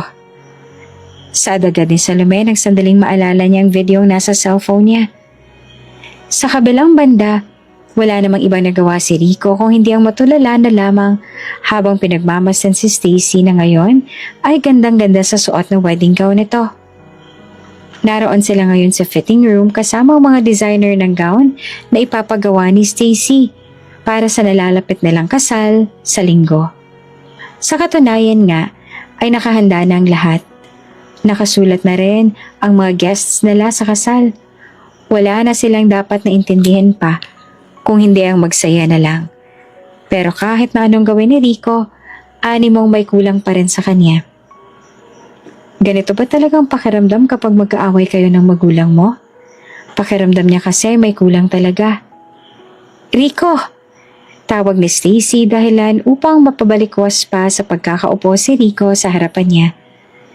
Kanina pa kita tinatawag eh, ni hindi ka malang lumilingon. May problema ba? Tanong niya kahit na obvious naman na meron talaga. Wala naman. Pagtanggi ni Rico bago muling napatingin sa kawalan. Nag-aalala lang ako kay mama. Matanda na siya at kailangan niya ako. Alam ko yon. Ilang buwan na rin na makalipas pero hanggang ngayon, masakit pa rin sa akin ang naging desisyon ko. Dagdag pa niya. Isang pasikretong ismid naman ang ginawa ni Stacy bago siya pilit na ngumiti. Umalis siya sa maliit na stage, suot ang wedding dress na napili niya para lang lumapit kay Rico na ngayon ay animong stress pa rin sa nangyari sa kanila ng nanay niya. Matanda ng mama mo at matanda ka na rin, Rico. Mahinahong sagot ni Stacy sa kanya bago nangiti. May sariling desisyon ka na para sa sarili mo. Kailangan mo nang bumuo ng sarili mong pamilya. Ang mama mo, huwag mo nang intindihin yon. Nagawa niya ngang magkunwaring magtrabaho sa akin para lang masiraan ako eh. Kaya huwag mo na siyang alalahanin dahil kung nasan man siya ngayon, alam kong masaya na siya.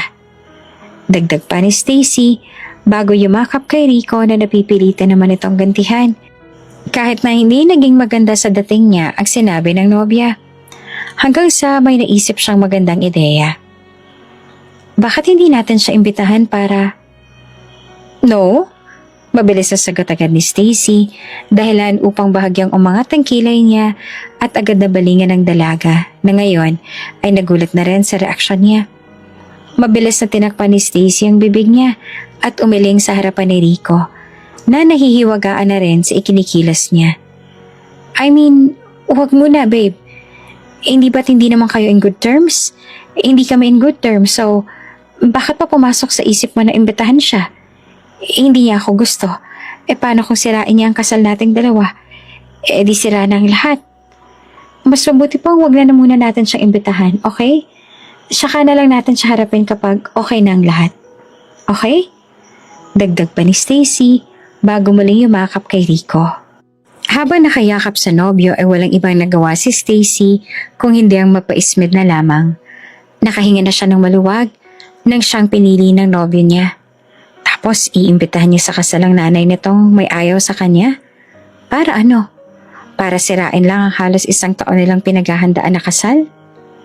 Sa kabilang banda, wala namang ibang nagawa si Rico kung hindi ang mapabuntong hininga na lang habang nakayakap sa nobya niya. Hindi niya alam kung bakit, ngunit tila ba may nararamdaman siyang iba sa dibdib niya. Paano na lang kung mali ang desisyong tinatahak niya? Hanggang sa dumating na ang nalalapit nilang kasal na dalawa. Lahat ay preparado na. Maging si Stacy ay hindi na rin magkamayaw sa dressing room habang naghihintay ng oras. Tanga ka ba? Gigil na sigaw ni Stacy sa makeup artist niya nang aksidente nitong malagyan ng lipstick ang wedding dress nito. Kapag hindi mo talaga natanggal yan, ikaw ang ipapatanggal ko. Naiintindihan mo ba? Pasensya na po talaga, ma'am. Hindi ko naman po talaga sinasadya na malagyan ng lipstick yung... Gawin mo na lang yung trabaho mo, pwede ba? Angle ni Stacy bago siya umismid. Wala namang ibang nagawang makeup artist kung hindi ang mapabuntong hininga at sundin muli ang utos niya. Ang sabi mo, di ba professional ka? Bakit parang amateur ka lang?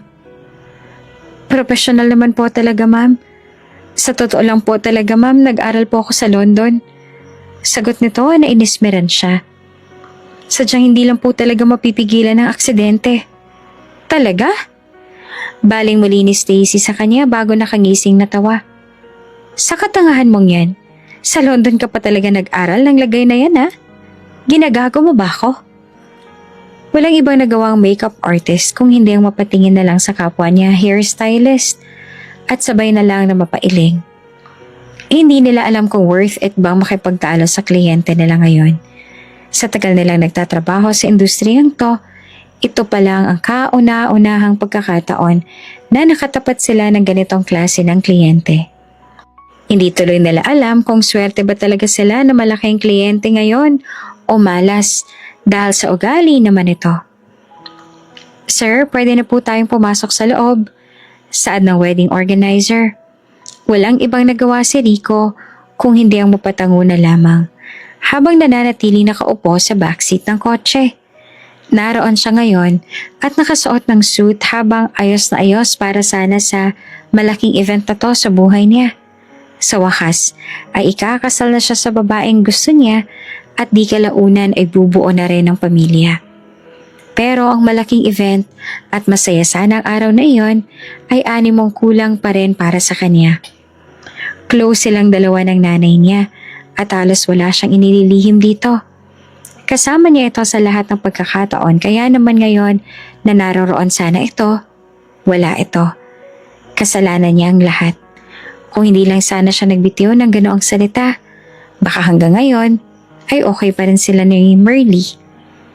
Sir, agad na nangunot ang noon ni Rico nang sandaling may kumatok sa bintana ng kotse niya.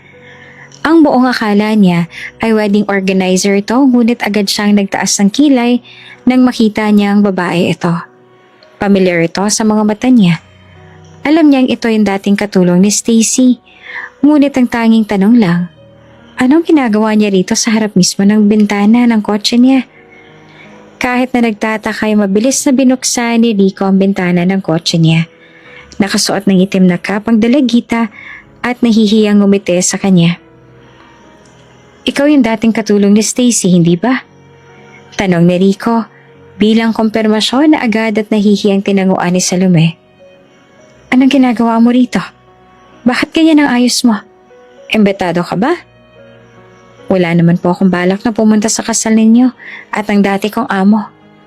Natatawa at animo ay sarkastikong saad ni Salome bago naglabas ng cellphone at agad na inaabot sa kanya. Bago po kayo magpakasal, panoorin niyo po muna kung anong nandyan. Tsaka na po kayo magdesisyon kapag nakita niya na lahat ng nasa cellphone na yan. Dagdag pa nito. Walang ibang nagawa si Rico kung hindi ang kuhanin ng cellphone na ibinigay ni Salome. Hindi niya alam kung bakit ngunit tila ba may nararamdaman siyang kung ano sa dalaga. Napansin naman niyo ni Salome kaya naman muli siyang natawa ng sarkastiko. Wala po akong planong manggulo Kung itutuloy niyo pa rin po ang kasal niyo sa babaeng yon, kayo pong bahala. Basta po ginawa ko na kung anong nararapat gawin at may prinsipyo po akong tao. Saad ni Salome bago niya binalingan ng tingin ng cellphone na ngayon ay nasa kamay na ni Rico ng mga oras na yon. Laman ng cellphone na yan lahat ng ebidensya na nakalap ko. Nandyan sa album na yan lahat ng mga katibayan na alam kong kailangan mo para magbago parang isip ninyo. Mali kayo sa pagpapakasal kay Stacy.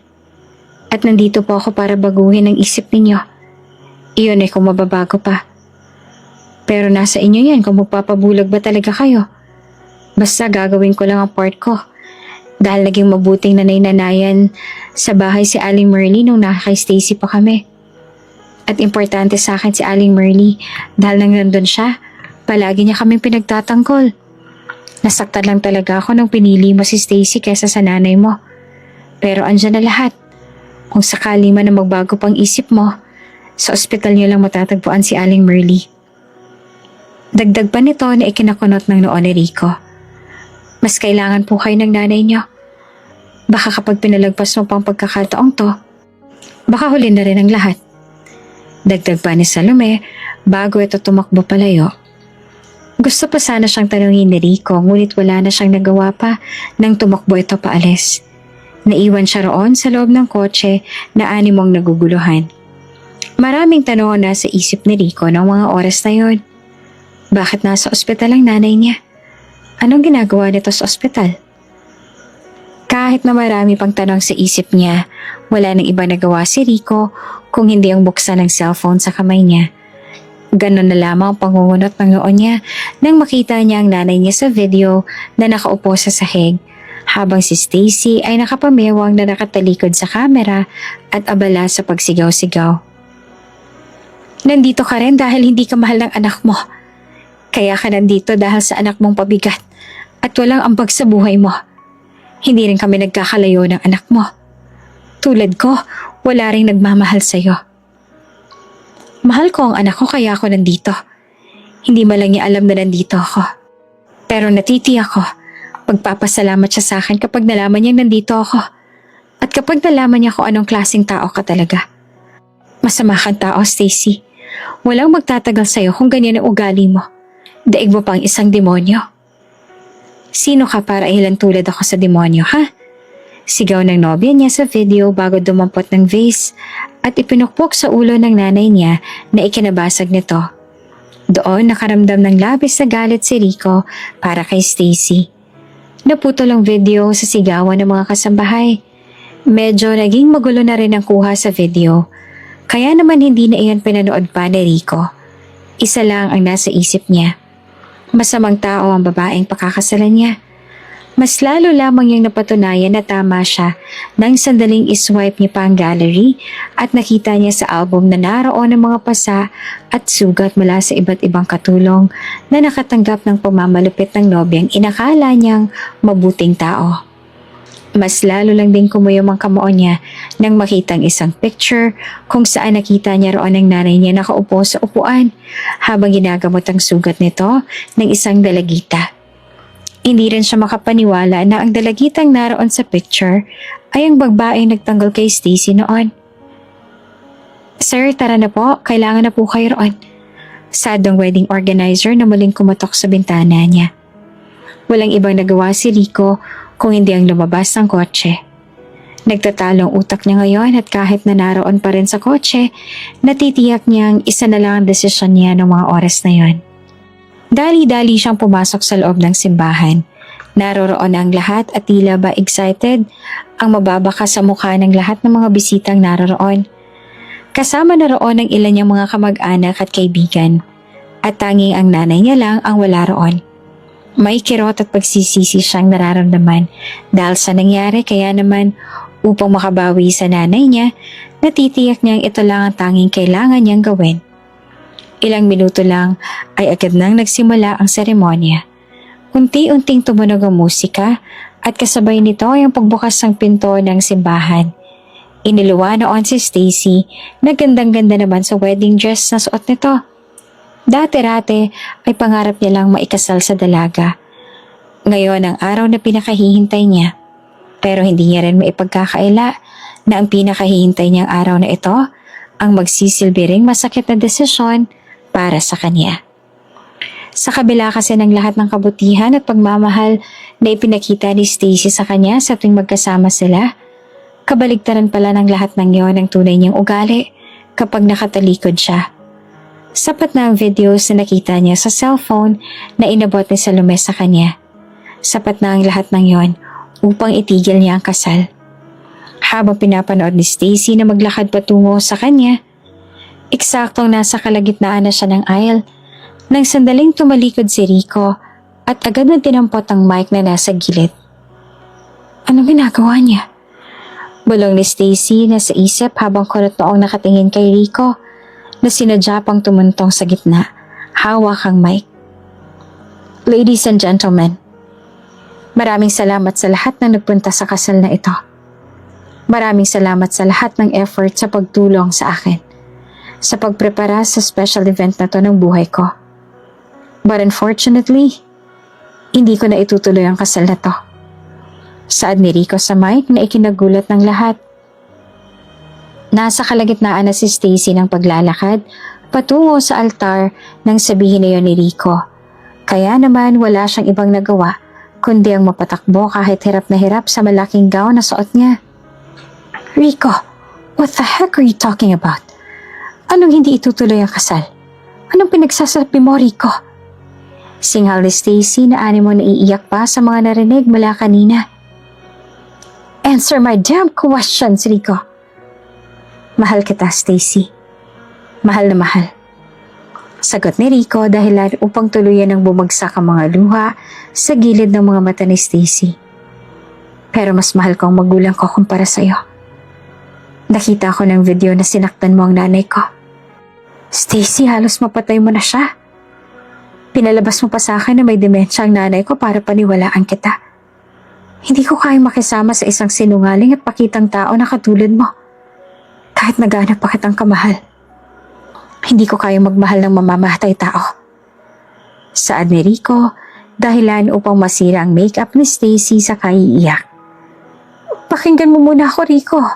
Magbabago ako. Magbabago ako, promise. Kaya please, huwag mo na lang gawin sa akin to.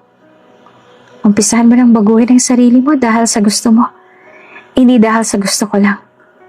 Sagot ni Rico sa kanya na animong dismayado pa rin sa mga nakita niya hanggang ngayon. Pero hindi ko maipapangako sa'yo na naroon pa rin ako kapag dumating na yung panahon na yon. Hanggang sa muli, Stacy. Hindi ko na masikmurang makita ka ulit. Dagdag pa ni Rico bago niya binitiwan ang mic sa best man niya at nagmamadali ng umalis sa simbahan na yon. Agad na napaupo si Stacy sa sahig habang patuloy sa pag-iyak. Ang mga bisita sa simbahang iyon ay abala naman sa bulungan ng dahil sa nangyari. Totoo pala talaga yung runaway groom, ano? Natatawang saad ng isang makeup artist na nasa gilid. Ang dami ko nang napanood na ganyan sa movie. Ngayon lang ako nasiyahan. Natatawa pa nitong dagdag. Wala tuloy ibang nagawa si Stacy. Kung hindi ang iba to ang makeup artist na yon ang bulaklak na hawak niya bago siya umiiyak na lumabas sa simbahan na yon. Sa kabilang banda, wala namang ibang ginagawa si Rico kung hindi ay nagmamadaling nagtungo sa ospital. Ganun na lang ang pag-iyak niya. Nang sandaling makita niya ang nanay niya na ngayon ay nakahiga na sa patient's bed. Hindi na rin naman siya nagulat pa nang makita niya roon si Salome at ang dalagitang dumipensa rin kay Stacy noon. Ang akala ko, sir, itutuloy mo pa rin eh. Pasaring ni Salome sa kanya na hindi niya pinansin pa. Mama, nanginginig yung gising sa nanay niya ngayon ay namamayat na rin dahil sa sakit. Mama, si Rico to. Pasensya na kung ngayon ako nakabisita sa'yo. Pasensya na mama, babawi ako pangako. Naiiyak pa niyang dagdag. Wala namang ibang nagawa si Merly kung hindi ang mangiti na lang habang hinahaplos ang buhok ng kaisa-isa niyang anak. Alam ko na si Rico ka, anak. Wala akong demensya. Biro ni Merly sa kanya na mas lalo lang hinaiyak ni Rico noong mga oras na yon. Sinamantala ni Rico ang pagkakataong iyon upang makausap ng masinsina ng nanay niya. Kahit na matagal na din silang hindi nagkibuan. Kahit na ganoon ay hindi malang nawala ang bond at pagmamahal nilang dalawa sa isa't isa. Ginawa ni Rico ang lahat ng makakaya niya para lang makabawi kay Merly. Kahit na para sa kanya ay huli na ang lahat dahil may taning na pala ang buhay nito. Masaya ako, anak. Dahil kahit na papaano, kahit na mawala ako sa mundong ito, nagawa pa rin kitang ilayo sa mga taong gagamitin ka lang. At alam kong mapapasama ka sa kanila. Sad ni Merly habang nakatingin sa anak niya na abala sa paghaplos sa pisngi nitong hawak na rin ni Rico ng mga oras na yon. Huwag mo sanang kakalimutan na mahal kita. Dagdag pa ni Merly bago niya naramdaman ang unti-unting pagdaloy ng luha sa pisngi niya. Wala naman akong ibang hangad, anak, kung hindi ang mapabuti ka. Wala akong ibang hangad kung hindi ang maging maganda ang buhay mo. Mama, huwag ka naman magsalita na para bang huling araw mo na to sa mundo. Malayo pa. Marami pa tayong pagdadaanan. Aniya na para bang nakakaramdam ng lungkot sa sinabi ni Merly noong mga oras na yon. Marami pa tayong gagawin. Marami pa tayong gagawin ng magkasama kaya huwag kang magsasalita ng ganyan, ha? Alam ni Merly na lolokohin na lang naman niya ang sarili niya kapag pinaniwala niya pa sa sarili niya na hindi pa ngayon ang oras niya. Habang tumatagal ang araw, mas lalo lang na nangihina ang katawan niya. Mas lalo niya lang nararamdaman ng sakit. Kaya naman bakit niya pa idede na yon? Kahit na ganon, sinika pa rin nilang dalawa na sulitin ang bawat araw na kaunting oras na lang natitira sa kanilang dalawa. Hindi kalaunan ay tuluyan na ngang ibinili ni Merly kay Rico si Angela. Dahil sa kanilang dalawa ni Salome, si Angela ang mas nangangailangan ng gabay. Lalo na't matagal na ling wala ang lola nito. Kayong dalawang gusto ko magsama at magdamayan. Kapag nawala ako, gusto ko kayong dalawang magkakampihan. Pareho ko kayong mahal at may malaking parte kayo sa puso ko. Kaya kapag nawala ako, kayo nang bahala sa isa't isa. Huling habilin ni Merly sa dalawa bago ito tuluyang kinuha ng may kapal.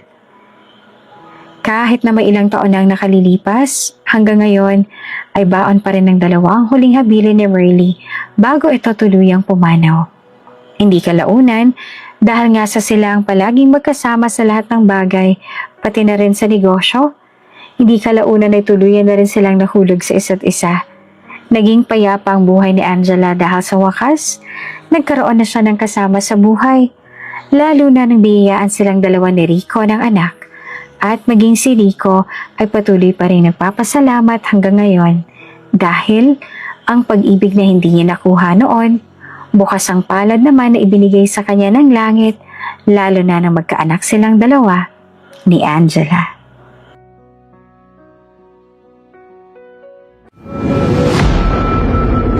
Bago ka pa lang sa channel na ito, Ate Jane TV, huwag kalimutang pindutin ang notification bell and subscribe button. Sana po hindi naman malaking abala sa inyo ang pagpindot ng subscribe button dahil ang kapalit po nito ay ang pagsuporta para makapag-produce ng mga libreng stories sa mga channels ni Ate Jane. Maraming salamat! Iwanan mo na siya, anak. Lahat ng galos na to sa katawan ko, siya ang